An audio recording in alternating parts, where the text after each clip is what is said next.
శ్రీ మహాగణాధిపతయే నమః శ్రీమాత్రే నమః. మాచిరాజు భక్తి ప్రేక్షకులందరికీ నమస్కారం.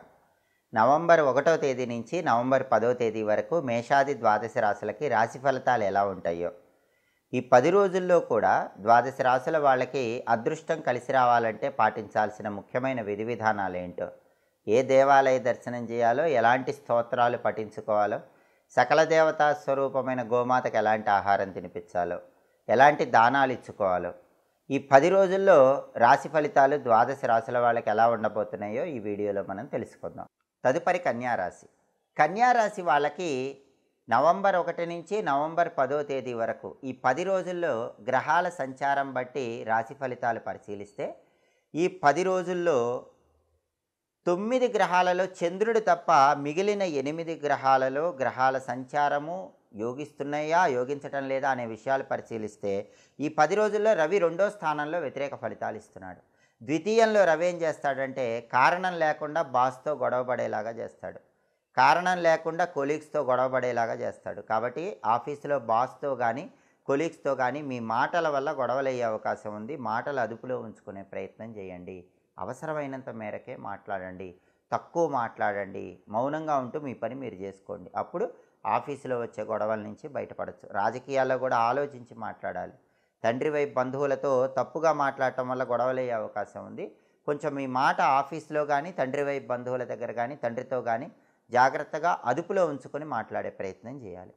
అలాగే బుధుడు 3వ స్థానంలో వ్యతిరేకంగా ఉన్నాడు. కన్యారాశి వాళ్ళకి బుధుడు బలం లేదు. కాబట్టి విద్యార్థులు కష్టపడి చదివితేనే ర్యాంకులు వస్తాయి, లేకపోతే ర్యాంకులు రావటం కష్టంగా ఉంటుంది. కొత్త జాబ్ కోసం ఇంటర్వ్యూలకు వెళితే కొత్త జాబ్ రావటం అనేది కష్టంగానే ఉంటుంది. బిజినెస్లో కూడా కన్యారాశి వాళ్ళకి అప్ అండ్ డౌన్స్ అనేవి కనిపిస్తూ ఉంటాయి. కొంచెం వేచి చూడాల్సినటువంటి సమయంగా చెప్పుకోవాలి. విద్యారంగం, ఉద్యోగ రంగం, వ్యాపార రంగంలో బుధుడి బలం లేకపోవటం వల్ల కన్యారాశి వాళ్ళకి సాధారణ ఫలితాలు కనిపిస్తున్నాయి. అలాగే కుజుడు మాత్రం కన్యారాశికి 3వ స్థానంలో అద్భుతంగా ఉన్నాడు. కన్యారాశి వాళ్ళు చాలా ఈజీగా ప్రాపర్టీ కొనుక్కునే యోగం ఉంది. తక్కువ అమౌంట్కే మంచి ప్రాపర్టీ కొనుక్కోవడానికి బలం ఉంది, లేదా బ్రహ్మాండమైన రేట్ వచ్చి ప్రాపర్టీ అమ్ముకునే యోగం ఉంది. రియల్ ఎస్టేట్లో జాక్పాట్ కొట్టే యోగం ఉంది. రియల్ ఎస్టేట్లో పెద్ద డీల్ ఓకే అయ్యి బల్క్ అమౌంట్లో మనీ వచ్చే అవకాశం ఉంది. అప్పులు తీరిపోతాయి, ఏదో ఒక విధంగా అప్పులు క్లియర్ చేస్తారు. బ్యాంక్ లోన్ కోసం ట్రై చేస్తున్న కన్యారాశి వాళ్ళకి బ్యాంక్ లోన్ శాంక్షన్ అయ్యే అవకాశం ఎక్కువగా ఉంది.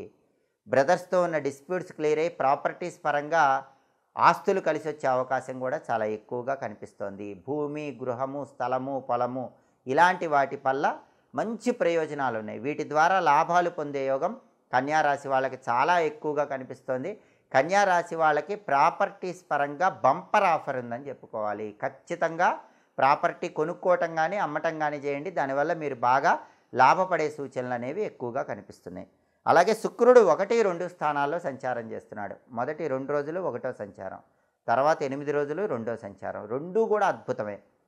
మొదటి 2 రోజుల్లో విలాసాలలో మునిగి తేల్తారు. ఆదివారం, సోమవారం వినోదపరమైన కార్యక్రమాలు, విలాసాల్లో మునిగి తేల్తారు, బ్రహ్మాండమైన భోజనం చేస్తారు. తర్వాత మంగళవారం నుంచి 8 రోజులు మీ మాటలతో ఎదుటి వాళ్ళని బుట్టలో వేసుకుంటారు. మాటల చాకచక్యంతో మీ పనులన్నీ సులభంగా పూర్తి చేసుకుంటారు. సినిమా, టీవీ రంగాల్లో, సంగీత, నాట్య రంగాల్లో ఉన్న కన్యారాశి వాళ్ళకైతే తిరుగులేదు. బ్రహ్మాండమైన పేరు, డబ్బు సంపాదిస్తారు. లైఫ్ పార్ట్నర్తో ఉన్నటువంటి డిస్ప్యూట్స్ అన్నీ క్లియర్ అయిపోతాయి. లైఫ్ పార్ట్నర్తో అన్యోన్యమైనటువంటి జీవితం గడుపుతారు. టెక్స్టైల్, లేడీస్ ఎంపోరియం, బొటిక్ లాంటి వ్యాపారాల్లో కూడా మంచి లాభాలు పొందగలుగుతారు. ఎందుకంటే శుక్రుడు కన్యారాశికి అంత అద్భుతమైన ఫలితాలు ఇస్తున్నాడు. అలాగే కన్యారాశి వాళ్ళకి గురుబలాన్ని మనం పరిశీలిస్తే, గురువు కన్యారాశి వాళ్ళకి 11వ స్థానంలో ఉన్నాడు. చాలా అద్భుతం. 11వ స్థానంలో గురువు వద్దంటే డబ్బు అన్నట్లుగా డబ్బిస్తూ ఉంటాడు. డబ్బుకు లోటు ఉండదు. కెరీర్లో ఒక్కసారిగా గ్రాఫ్ పెరిగిపోతుంది, టాప్ పొజిషన్కి వెళ్ళిపోతారు. గురువు 11వ ఇంట్లో ఉండి కెరీర్ పరంగా అత్యున్నత స్థాయిలో నిలబెడతాడు. ఎన్ని సంవత్సరాలుగా పెళ్లి చేసుకోవాలని సంబంధం సెట్ కాక ఇబ్బంది పడుతున్న కన్యారాశి వాళ్ళకి ఖచ్చితంగా మంచి సంబంధం వచ్చి పెళ్లి ఫిక్స్ అయ్యే అవకాశాలు ఉన్నాయి. 11వ ఇంట్లో గురువు పెళ్లి సంబంధం ఫిక్స్ అయ్యేలాగా చేస్తాడు. గురుబలం ఉంది, శుక్రబలం ఉంది. వివాహ దాంపత్య పరంగా అద్భుతమైన ఫలితాలు ఉన్నాయి. ఖచ్చితంగా పెళ్ళిళ్ళు నిశ్చయమవుతాయి. కన్యారాశి వాళ్ళకి శని బలం మాత్రం అంత అద్భుతంగా లేదు. ఎందుకంటే కన్యారాశి వాళ్ళకి 7వ ఇంట్లో శని సంచారం ఉంది. 7వ ఇంట్లో శని సంచారం ఉన్నప్పుడు ఏం జరుగుతుందంటే, గురుబలం ఉంది కాబట్టి, శుక్రబలం ఉంది కాబట్టి లైఫ్ పార్ట్నర్తో గొడవలేం లేకపోయినా ఫర్ ఎనీ రీజన్ లైఫ్ పార్ట్నర్కి దూరంగా ఉంటూ ఉంటారు. పిల్లల కోసం సాక్రిఫైస్ చేసో, పిల్లల రెస్పాన్సిబిలిటీ గురించో, ఇంట్లో ఉన్న పెద్దవాళ్ళ రెస్పాన్సిబిలిటీ గురించో, లేకపోతే జాబ్ పరంగా కానీ హస్బెండ్కి దూరంగా ఉంటారు, లేదా వైఫ్కి దూరంగా ఉంటారు. లైఫ్ పార్ట్నర్కి దూరంగా టైం స్పెండ్ చేస్తూ ఉంటారు. అంటే లైఫ్ పార్ట్నర్తో రిలేషన్ బాగుంటుంది, కానీ లైఫ్ పార్ట్నర్తో డిస్టెన్స్ అనేది మెయింటైన్ అవుతూ ఉంటుంది. ఎందుకంటే సప్తమ శని దోషం ఉంది. ఆ సప్తమ శని దోషం పోవాలంటే కన్యారాశి వాళ్ళు కలియుగ ప్రత్యక్ష దైవమైన ఏడుకొండల స్వామి ఆలయ దర్శనం చేయాలి. వెంకటేశ్వర స్వామి ఆలయానికి వెళ్ళి దర్శనం చేసుకోండి. తులసి మాలికను సమర్పించండి. బియ్యపిండితో చేసిన పిండి దీపాలు వెంకటేశ్వర స్వామి దగ్గర వెలిగించుకోండి. ఓం నమో వెంకటేశాయ, ఓం గోవిందాయ నమః అని ఎల్లవేళ స్మరించుకోండి. వెంకటేశ్వర వజ్రకవచ స్తోత్రం చదవటం కానీ వినటం కానీ చేయండి. అప్పుడు ఆ డిస్టెన్స్ అనేది వైఫ్ అండ్ హస్బెండ్ మధ్య తగ్గిపోతుంది. సప్తమ శని దోషం నుంచి బయటపడతారు. అలాగే కన్యారాశి వాళ్ళకి రాహువు బ్రహ్మాండంగా ఉన్నాడు. 6వ స్థానంలో రాహు ఉన్నాడు. రాహు 6వ స్థానంలో ఉంటే అనారోగ్యాలే ఉండవు, మొత్తం ఆరోగ్యమే, అసలు అనారోగ్యం అనేది ఉండదు. రాహు 6వ స్థానంలో ఉన్నప్పుడు ఫ్రెండ్స్ వల్ల బ్రహ్మాండమైన బంపర్ ఆఫర్స్ వస్తాయి. రాహు 6వ స్థానంలో ఉన్నాడు కాబట్టి ఏ ప్రయత్నం చేయకుండా సరదాగా అబ్రాడ్ వెళ్ళిపోయే అవకాశాలు ఉన్నాయి. అసలు పెద్దగా కష్టపడక్కర్లా, ఈజీగా అబ్రాడ్ వెళ్ళిపోతారు. అబ్రాడ్లో బ్రహ్మాండంగా సక్సెస్ అయ్యే యోగం ఉంది. రాహు బాగున్నాడు అంటే సూపర్ స్టార్లు అయిపోవచ్చు, జాక్పాట్ కొట్టచ్చు, గ్యాంబ్లింగ్లో ఉన్నట్టుండి మనీ వచ్చే అవకాశం ఉంటుంది. ఆన్లైన్ ట్రేడింగు, షేర్ మార్కెట్, ఇలా గ్యాంబ్లింగ్లో డబ్బులు వచ్చే అవకాశం కూడా రాహు బలం వల్ల కన్యారాశి వాళ్ళకి ఎక్కువగా ఉంది. అయితే 12వ ఇంట్లో కేతువు బాలేడు.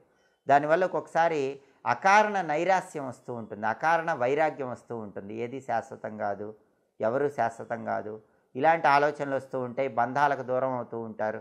ఇలాంటివి కూడా అప్పుడప్పుడు జరుగుతూ ఉంటాయి. 12వ ఇంట్లో కేతువు ఇచ్చే ఈ అకారణ నైరాస్యము వైరాగ్యము పోవాలంటే మాత్రం సునకాలకు రొట్టె ముక్కల ఆహారంగా వేస్తూ ఉండాలి. కుక్కలకు రొట్టెలు వేయటం, అలాగే గణపతి ఆలయ దర్శనం చేసుకొని గణపతికి ఎర్రటి పుష్పాలు గరికపోచలతో అర్చన చేయించుకోవటం, ప్రతిరోజు గం గణపతయే నమః అనే మంత్రాన్ని 21 సార్లు చదువుకోవటం, అలాగే సంకటనాశక గణేష స్తోత్రాన్ని వినటం ద్వారా 12వ ఇంట్లో కేతువు ఇచ్చే వ్యతిరేక ఫలితాల నుంచి బయటపడవచ్చు. కాబట్టి కన్యారాశి వాళ్ళకి ప్రధానంగా